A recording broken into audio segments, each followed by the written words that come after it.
백낙청 TV에 오신 시청자 여러분 반갑습니다. 감사합니다. 오늘은 김유단 작가님을 모시고 지난주에 이어서 내 평론집 4집, 5집에 관한 얘기를 하려고 합니다. 김 작가님 우선 자기소개 좀 하시고요. 아시겠지만 이 프로그램에서는 방문하신 분이 주도해서 토론을 이끌게 되어 있습니다. 부탁합니다. 네, 안녕하세요, 선생님. 저는 소설 쓰는 김유담이라고 합니다.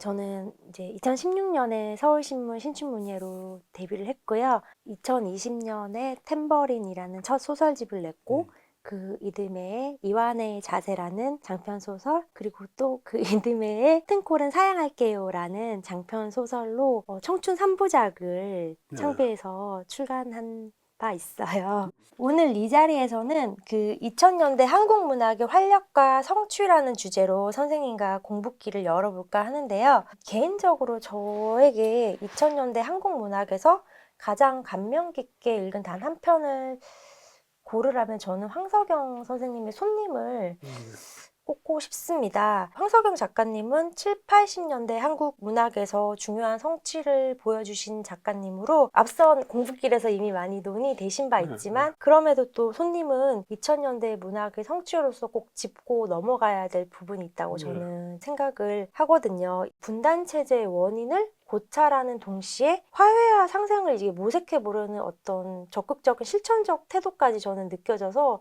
좀 드문 작품이다, 탁월한 작품이다라고 당시에 좀 놀라운 마음으로 읽었던 기억이 있어요. 손님에서 제가 가장 인상 깊었던 부분은 좌익과 우익 중 어느 한 부분을 악마화하지 않고 서양에서 들어온 손님, 마르크스주의, 기독교를 각기 다르게 하지만 똑같이 잘못 받아들이게 되면서 벌어진 어떤 우리말에 손님은 이제 마마를 손님이라 그러잖아요.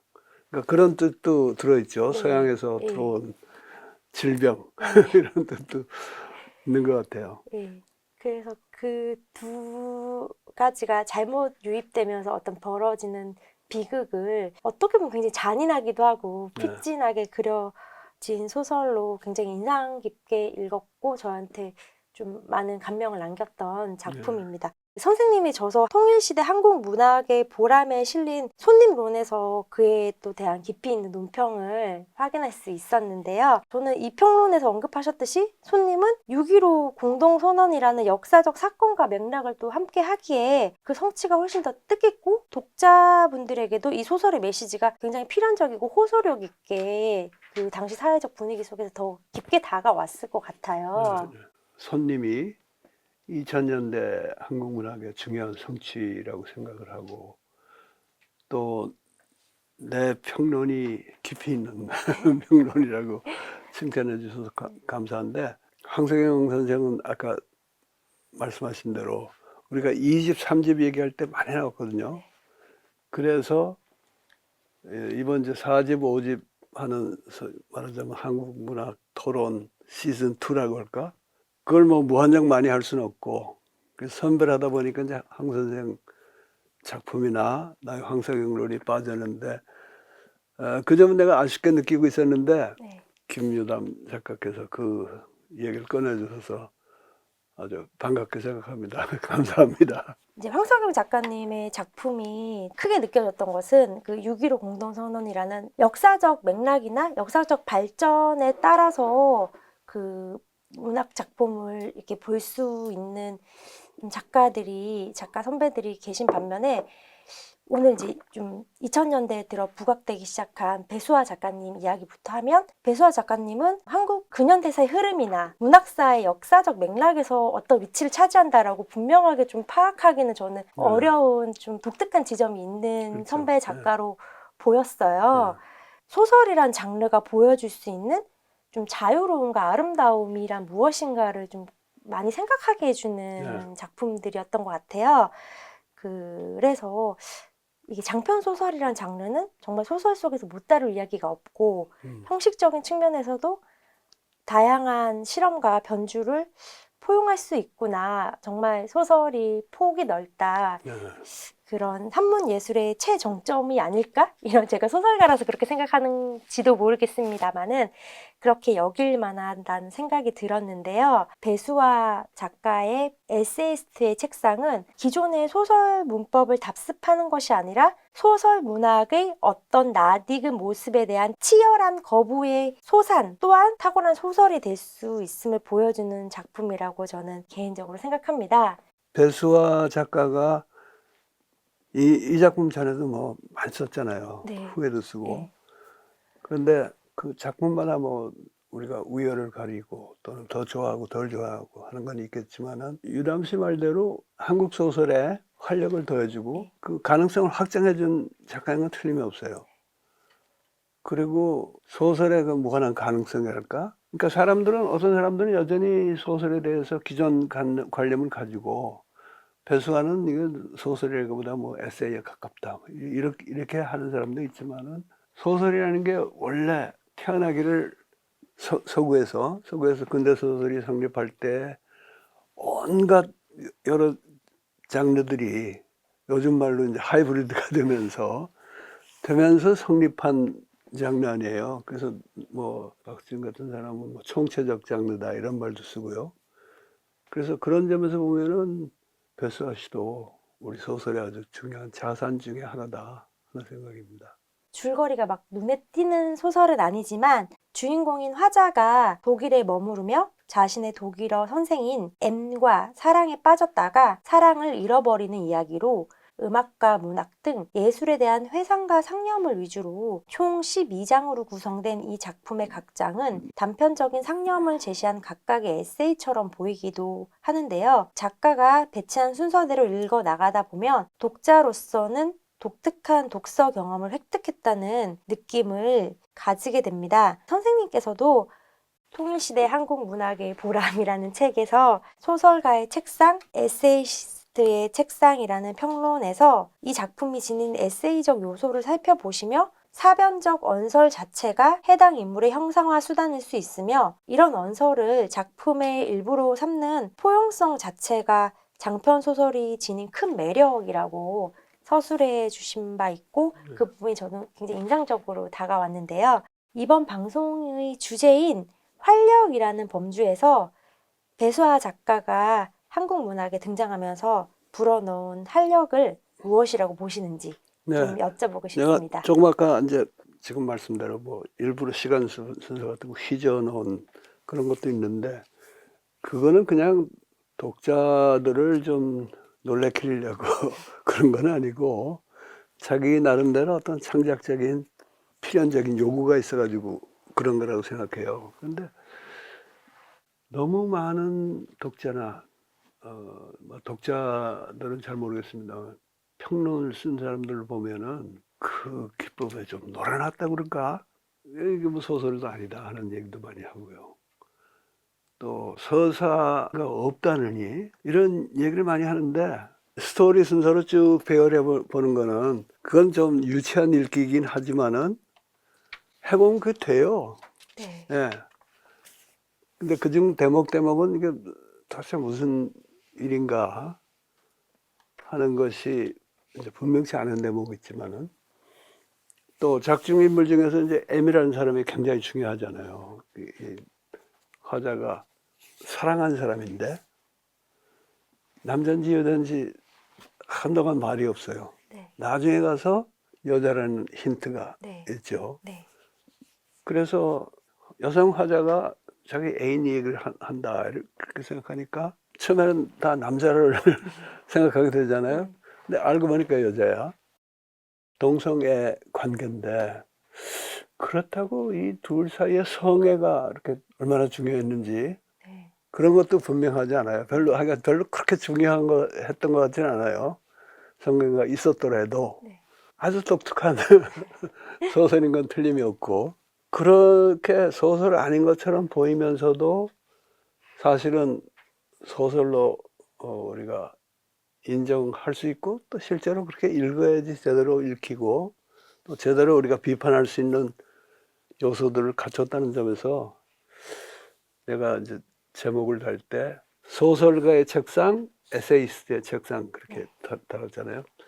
역시 이거는 소설가의 책상이다 하는 뜻을 그렇게 표현을 했던 거죠. 그 선생님께서 말씀하셨듯이 그 M이라는 인물이 성별이 저도 처음에는 이 사람을 성별을 어떻게 보아야 할지 되게 헷갈리더라고요. 그리고 나중에는 이제 힌트를 통해서 짐작을 하게 됐는데 그 현재 이제 한국 문학에서는 그렇게 서사를 파괴하고 또 젠더가 불분명한 성별이 불분명한 어떤 인물들이 등장하는 소설들이 많이 양산되고 있고 굉장히 흔한 설정인데 지금의 관점으로 보면 그렇지만 네. 당시로 보면 굉장히 그것도 저도 파격적이고 좀 새롭게 느껴졌어요. 예, 그러니까 그런 시도 자체가 당시로서는 새로웠지만은 지금 그런 시도가 흔해진 시점에서 보더라도 배수아처럼 하는 사람들은 보기 어려워요. 네, 그런 점에서 독창적이죠. 네, 그리고 배수아 씨가 이제 처음부터 남녀 장르가 구별이 안 되게 쓰겠다고 네, 쓴 소설이 그 동물원 킨트라는 거 아니에요. 네, 네. 근데 동물원 킨트라고 했을 때 독일어로 킨트는 중성 명사예요. 그리고 배수아 씨의 의도가 처음부터 성별이 없는 인물을 한번 그려보겠다. 현실에서는 불가능한 일인데 트랜스젠더도 성별은 있는 거니까 그 소설은 그 소설대로 또 에세이스트의 책상 에세이스트 책상대로 주인공이나 중요 인물의 성별에 대해서 좀 전혀 다른 방식으로 접근했는데 요즘 흔히 뭐 나온다는 소설 내가 많이 못 봤지만은 꼭 이런 식으로 배수아 씨 같이 접근해가지고 성과를 거둔 소설이 있는지 모르겠어요. 어때요, 김 작가 보신 거로는? 정말 그런 탈정체성 작업이라고 음. 말할 수 있을 것 같은데 좀 독보적이신 것 같아요. 예, 배수아 예. 작가님이 보여주신 부분은. 왜냐하면 어떤 설정으로서가 아니라 아예 그냥 예. 좀 구속되지 않는 존재로서 예. 그려내는 부분들이 좀 독보적으로 저도 여전히 예, 지금은 이제 그런 작가들이 예. 많기도 하지만 예, 예. 그런 배수아는 참 독보적이고 네, 또 어떻게 말하면 기이한 작가죠. 내가 쓴 글 중에 하나에서는 진상 모더니스트라는 표현 썼잖아요. 네, 네, 나는 모더니스트란 말을 칭찬으로 쓰지를 않는 사람이지만은 진성은 진짜로 칭찬으로 쓰는 말이에요. 그러니까 우리 주변에 진짜 자기 어떤 불가피한 창작 욕구랄까? 네, 인생의 욕구에서 우러나와서 소위 모더니스트 계열의 그런 책을 쓰는 사람이 나는 그렇게 많지는 않다고 봐요. 네. 이 모더니즘 일종의 외래 사조고 어떤 의미에서 지금 근대 지배적인 사조고 그러니까 거기에 맞춰서 쓰는 모더니스트들이 많은데 거기에 비해서 배수아는 진짜다 하는 게 나의 주장이었죠. 지금 봐도 새로운 부분들이 많이 네, 네. 보이는 소설이라는 생각이 들었어요. 선생님께서 쓰신 소설가의 책상, 에세이스트의 책상이라는 글이 그 소설의 내용을 더 와닿게 해주셨는데 그 네. 스토리를 딱 정리를 해서 보여주셨잖아요. 네. 순서대로. 그 스토리의 진행을 재구성해 보여주신 부분들이 저는 굉장히 좀 예, 아니 독자로서는 좋았어요. 내가 작품을 놓고 스토리 위주로 이렇게 재구성해서 네, 네. 그렇게만 이해하는 독법은 유치한 독법이라고 네. 생각하는데 나는 그 의도가 있었던 거죠. 네, 네. 예, 그리고 성별에 대해서도 굉장히 따졌잖아요. 네. 그런 것은 정직하고 정확한 독서를 하려는 뭐 그런 나의 네. 의도를 반영한 거니까. 네.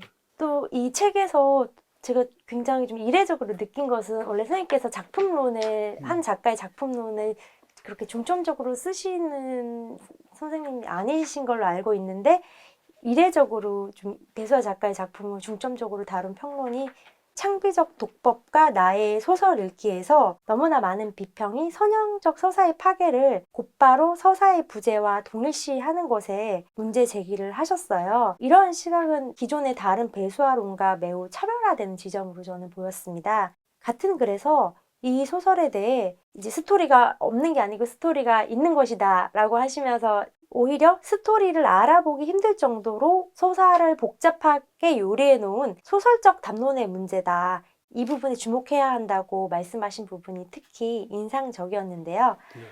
여기에서 말씀하신 소설적 담론이 의미하는 바를 좀 구체적으로 여쭤봐도 될까요? 네.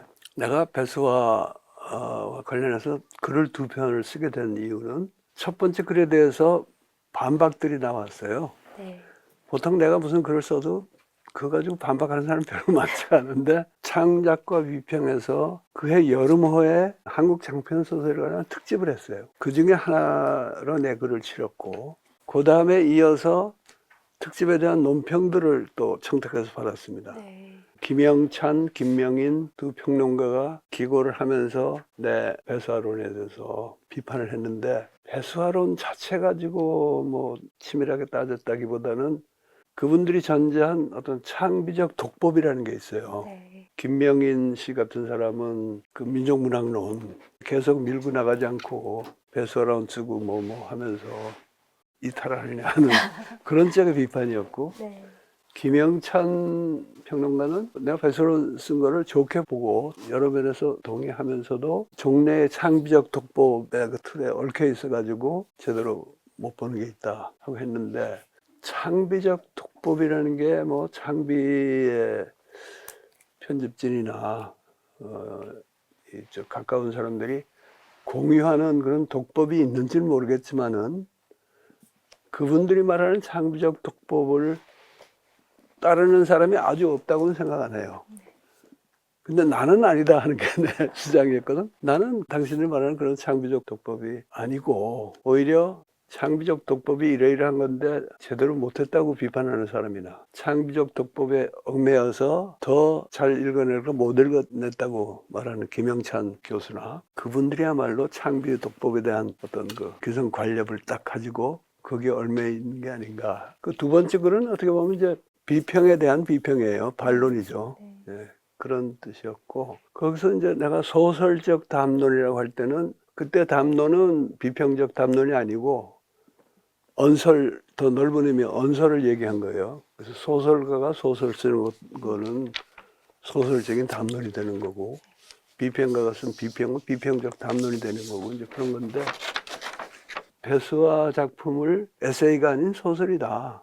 소설이라는 게 굉장히 다양하고 잡식성이 강한 그런 장르이기 때문에 일단 소설이라고 보면은 아쉬운 점도 소설에서 아쉬운 점도 더 잘 볼 수 있지 않겠냐 이제 그런 취지였죠. 소설적 담론이라는 말씀에 또 공감을 하는 게 실제로 배수아 작가도 에세이스트의 책상에 작가의 말에서 이 글을 쓰면서 나는 가능하다면 다른 것을 쓰되 사람들이 그것을 소설이라고 불러도 아무래도 상관없는 그런 형태를 원했다라고 밝히기도 했습니다.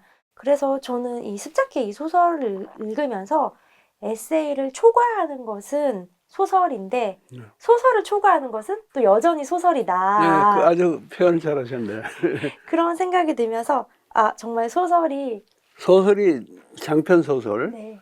장편 소설이라는 장르가 위대한 거는 끊임없이 자기를 초과해가면서 발전하는데 그것도 소설이에요. 네. 예, 그 아주 적절한 표현을 하신 것 같아요. 정말 소설이 포용력이 넓고 소설로 해볼 수 있는 게 되게 많구나라는 걸 좀 제가 배웠던 작가 선배셨던 것 같아요. 책을 통해서. 화자는 자아의 절대성을 추구하고 극단적 정신주의를 표방하며 사회와 자신의 관계를 규명하기보다는 그 사회로부터 굉장히 탈주하고 다른 곳으로 가버리려고 하는 존재로 좀 보였는데요.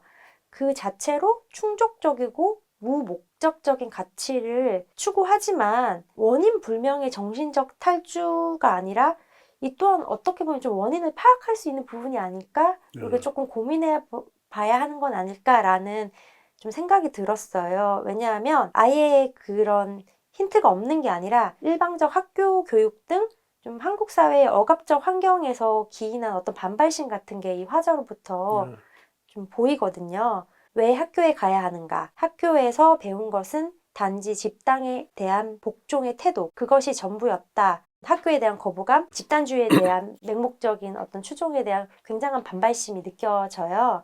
소설에 드러난 문제적 자아가 아예 또 사회와 무관한 존재다라고 보는 것도 실은 어려운 지점이 아닐까라는 저는 생각을 했었거든요. 네. 선생님께서도 화자의 시야와 자기 인식에 어떤 본질적인 문제점이 있다고 할 경우에는 그 문제점의 개인적, 사회적 뿌리를 규명하려는 자세가 바람직하다라는 의견으로 약간 이에 대한 아쉬움처럼 좀 느껴졌는데 네. 그 부분 어떠셨어요? 그러니까 내가 아까 배수아 작가를 진상 모더니스트라고 했을 때는 네. 칭찬, 진상이라는 칭찬도 있지만은 모더니즘의 어떤 국한 속에 머물고 있다는 아쉬움도 있다는 뜻이거든요. 화자의 시야와 자기인식에 어떤 본질적인 문제점이 나는 있다고 생각해요. 다른 독자들도 그런 걸 느꼈을 수 있는데, 근데 장편 소설이 정말 그 가능성이 무궁무진하고 위대하다는 거는 서로 작중 인물이나 화자의 그런 문제점이 있다 하더라도 독자로 하여금 이 문제점의 성격이 도대체 뭐냐, 또 이건 어디서 나오는 거냐 하는 것을 탐구할 지평을 열어주는 게 소설의 그 참 훌륭한 면인데, 여기서는 지금 지적하시는 것처럼 뭐 학교 다니면서 뭐 배운 것도 없고 쓸데없는 거, 사회에 맹종하는 거나 배웠다 하는 그런 이제 사회 비평적인 그런 것이 전혀 무시되어 있는 것은 아니지만은, 그 경우도 주로 이제 자기의 어떤 개인사적인 문제로, 그 개인적인 심리 문제로 그걸 이제 해석하는 데서 멈추고, 학교 교육에 안고 있는 그런 문제라든가, 또 반드시 학교 교육에서 유래한 것만이 아닌 화자의 어떤 근본적인 한계라든가, 이런 것을 더 이렇게 큰 맥락에서 보면은 역사적인 맥락이라든가 어떤 걸 우리가 또 생각해 볼 수 있을까. 우선 정답을 주라는 건 아니지만은 그런 걸 묻게 만들고 탐구하게 만드는 것 역시 그 소설적 담론의 기능이거든요. 근데 그런 게 부족하다는 아쉬움을 말한 거죠. 선생님이 쓰신 글 소설가의 책상, 에세이스트의 책상이라는 글에 배수아 작가님께 소설적 탐사를 주문한다라는 내용이 마지막 그 결말로 나오는데, 이 부분이 실은 좀 약간 어려웠어요. 이해가 안 갔어요. 네. 소설적 탐사를 소설가는 소설만 쓰는 것도 어려운데 소설적 탐사까지 주문하시다니, 이런 생각이 들었는데 오늘 지금 말씀을 들어보니까 그 의미가 뭔지. 그렇죠. 그러니까 예. 소설적 탐사하고 소설 쓰기하고 별개로 얘기한 건 아니고요. 네, 네. 이게 당연히 뭐라 그래도 이건 소설이고 정말 매력적인 소설인데 기왕이면 조금 더 잘 쓸 수 없냐 하는 얘기를 한 거죠. 그래서 이 소설적 탐사를 주문하신 이유와 그 의미를 오늘 이 자리에서 이제 듣고 비밀이 풀렸어요. 잘 됐습니다.